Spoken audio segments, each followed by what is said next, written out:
women, and everyday super moms. We got a little something for you.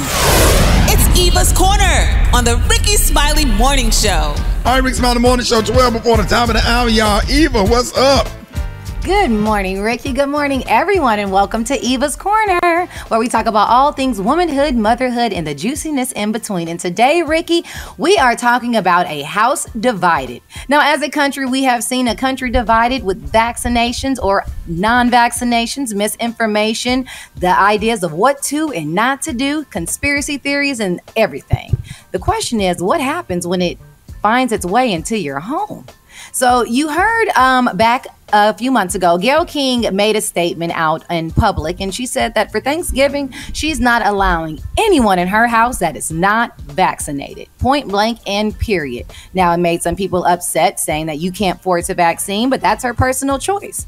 And then you had Oprah Winfrey, who before she saw her friends after months and months of quarantine, and she made them quarantine in her guest house for 10 days before they could come and say hello and enjoyed each other. So we see these people out here making sure that visitors are not coming to their homes unvaccinated. But what do you do, Ricky, when your spouse has a different view than you on getting vaccinated? That right there is today's question. I have a friend, actually a family member, and she kicked my uncle out the house. Uncle's no longer in the house because the uncle decided he did not want to get vaccinated. Now, my aunt gave him an ultimatum, says you have 1 more month to get this vaccine. I don't want to hear about appointment scheduling or anything. The reality is he believes in conspiracy theories and does not want to get vaccinated. However, they have 2 teenage children in the house. So the question is not only why isn't he getting vaccinated, but who decides if the kids get vaccinated if both the parents don't agree on the vaccine itself? And if you look in the news recently, Jesse Jackson and his beautiful wife, Jacqueline, are currently in the hospital. Jacqueline, over the weekend, has been transferred to ICU. She has underlying health conditions. And between the two of them, Jesse Jackson actually got vaccinated months ago, and Jacqueline decided not to get vaccinated. Now, they both contracted and COVID. She's in ICU. She's in ICU. And Jesse, exactly, Ricky. You getting my point. Oh, yeah. And then one more for free. The Texas mask organizer, the big anti-mask organizer, his name was Caleb Wallace. Well, he campaigned against mask mandates in Texas, and he died over the weekend of COVID-19. He spent 3 weeks in the ICU before dying. And the saddest part of all of this, Ricky, is he leaves behind 2 small children and a pregnant wife. So I ask you that question again. What do you do in a house divided? When one person decides to get vaccinated and the other, what do you do, Ricky? I don't care what nobody think, and people might say this hyper masculinity, but you know, I'm just a little old school man that's head of the household. Wow. And if you're in my house and I say we getting vaccinated, that's what we doing, period. You know, so you know, you can take that and say that he got hyper masculinity or whatever, you know, and that's just me. But what about the reverse, Rick? What if you're the man who says, I'm not getting vaccinated, and you are the head of the household? Now what do you do? Then he need to get his ass out. That's the question. And that's why my uncle got kicked out. If you don't want to get vaccinated, then you need to leave, because it's not complicated. You know, the science is simple. You know, if you ain't sit down and talk to a doctor, you know, a black doctor that graduated from an HBCU or whatever, and it just kills me that you'll take your damn baby down here and get 5 shots in one day. 5 shots, you're a baby. You know, just where they can get in school so you can be free for the rest of the day, but you won't take a shot to be safe. And but it's Rick, just so, yeah. What you're not taking into account is the absolute power of the propaganda of these conspiracy theories. It overrides all common sense. It overrides black doctors talking to you directly. It overrides family members. It is. I'm dealing. Talk about it, Kay. You can't argue it. There's no getting through to them once they decided Instead of that doing they don't. songs that'll stay in your head all day, let's just come back with this, because it really needs to be talked about, because it's not enough damn time in the world to have this conversation. Okay. or whatever. And then we're going to take your calls. Coming up next, Rick Smiley Morning Show. All right, y'all, Rick Smiley Morning Show at the top of the hour. Y'all, listen. You know, this subject is so controversial that we had to just kind of continue it a little bit, you know, just where we can have time to get the calls in. Eva, go ahead and refresh us, let everybody know who's just tuning in what we were talking about. Well, we're talking about this battle that's going on. Lately, there seems to be a battle between the vaccinated and the unvaccinated. Now, the question is, if you're living in a household where your spouse does not agree with your views on getting vaccinated, then what do you do? Right. And I read an article yesterday that doctors and nurses, that people that have real health problems that they cannot control are unable to get the care that they need because the hospitals are filled up with people that decided not to get vaccinated. And I lost two people that I just absolutely love and respect. That two trumpeters that we buried our classmate yesterday who was scheduled to be vaccinated, from what I understand, or whatever, that passed away from coronavirus. You know, rest in peace. She was so sweet and so awesome.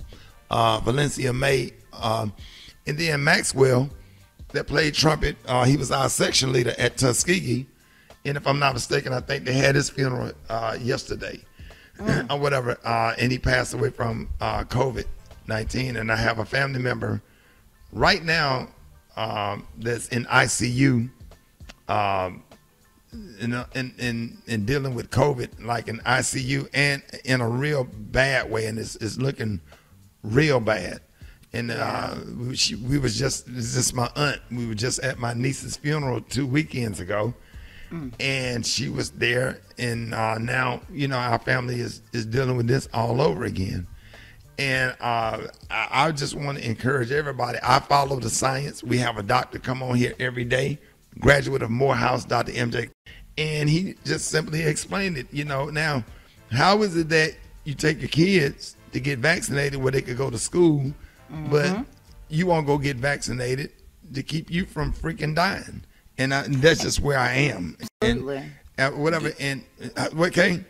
Do y'all read the comments and the back and forth on social media when people are talking about this? No. And you got to understand the depth of the success of this propaganda campaign to make people doubt medical advice and doubt science. It's almost become like a cult. And you literally cannot talk people out of it. I have gotten into almost like, it gets very volatile. Yeah. When people are convinced I'm that not you're gonna, not. only thing I'm going to crazy. do is pass the information to try to keep people safe, encourage people to get vaccinated that want to get vaccinated, you know, where they won't die, and follow the science and follow these awesome doctors. I have 5 doctors that graduated from HBCUs that all of their stuff is consistent. And as a man, head of household, I'm just gonna make sure me and mine are protected. I went and took Miss Janie, my mom, some other folks, and I got on a group that my oldest son was undermining me, talking to my younger kids, and my younger kids that did not get vaccinated. I put my younger kids in a group text with their mothers and say, here's what we're doing. Hey, I'm your dad. This Negro don't pay for nothing. Okay. If I say get vaccinated, you got 12 damn hours to go and get vaccinated. Am I clear? And they, my kids' mothers, like, we agree. We all on the same page. And within 6 hours, the screenshots of those vaccination cards came in, period, point blank, in the conversation. Because my oldest son, Ricky? He don't take care of you. I do. Right. And the thing is if you don't care about yourself, what about others? What about the babies that can't get vaccinated? I got a comment. I put this question up on Twitter last night, Instagram, to see what people had to say. And I had a young lady who I could hear the tears in her text because she was saying she is unable to get vaccinated. She wants to be vaccinated, but her underlying health conditions don't allow her to. So she encourages those around her because that helps her to stay safer. So if you're not doing it for yourself, do it for your elders, do it for your grandparents and the kids that can't get vaccinated. Right. And we're going to definitely, let's go to the calls. Hit us up, 866-9-RICKY. Good morning. Well, I haven't taken it, and I work in it, and I see different things than they tell y'all, so I have my own beliefs in regards to it. What happened was we decided we wasn't going to get it, and then he went behind my back and got it. But my issue was we decided we wasn't, and if you wanted to go get it, then you should have said that. Don't go behind my back and do it, because at the end of the day, I can't control you, and I can't tell you what to do with your body, but as a team, we decided not to. So that was more the issue than we talked about it, and you went and did it without. Well, basically, my mom telling me I can't come in the house unless I have my shots or I have a mask on. She be trying to keep distance from me, 10 feet, 6 feet. She let my kids come over and all that. Right. But at the same time, I can't even get a hug from my mom. My husband and I are both vaccinated. However, we do have an adult child that's 18 who insists that he's not getting vaccinated. So the solution I came up with to that problem is I told him, I said, listen, you're around friends every single day. So what you're going to have to do if you're going to live under this group is you're going to have to get tested every week. So that's how we solved it for our house. I just think that both sides sit down, write out each side's points. The person wants to get vaccinated and the other person doesn't. Then you educate yourself on the information out there. But at the end of the day, you still love that person. Yeah, you love them, but you don't want to love them to death. You don't want to die. Come on now. You might finna die or whatever. And it just, we got a whole split in our family, and we ain't coming. I'm not going to nothing. I'm not finna put my health at risk because I'm not young like I used to be. And I'm just gonna make sure that me and mines, or whatever, you know what I'm saying, are safe. So God bless everybody. I hope your antibodies work out for you if you didn't decide not to get vaccinated. But these doctors are telling you all of these people that's in ICU are the unvaccinated, and they're asking for the vaccination right before they get ready to get on the Ventilator. The ventilator. It's too late. And they asking for it. They're asking for it. I've heard these doctors tell us week after week they are asking for the vaccination right before they get on the ventilator. But do what's best for you and your family or whatever. But I just follow the science and follow these doctors that graduated from these HBCUs that I know that's not out to kill black folks. Okay? So, I appreciate y'all phone calls or whatever.